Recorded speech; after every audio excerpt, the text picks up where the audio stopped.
た時とラップの時間が来たよ。新しいエアコン買って涼しいな。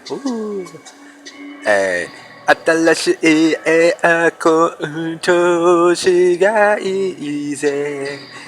新しいエアコン調子がいいぜ。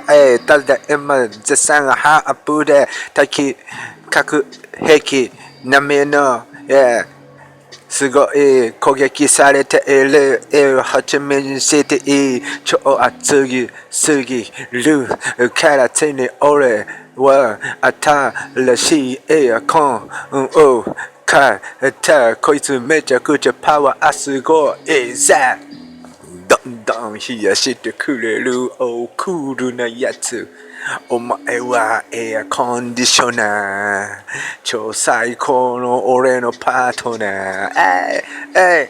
Yeah、新しいエアコンを買ったぜ。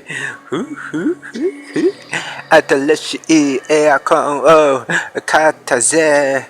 Yeah。新しいエアコンを買ったぜ。新しいエアコンを買ったぜ。いや、もうものすごいこのホーチミンシティめちゃくちゃ、暑すぎてみんな巻いている、どんどん病気の人が増えてる、みんな日本みたいに狂ってきだしてる。大変だ。これもう今、気象兵器、こんなやばい天気、前までなかったぞ。だってこうやって、だから俺はエアコンを買った。新しいエアコンが、調子いいぜ。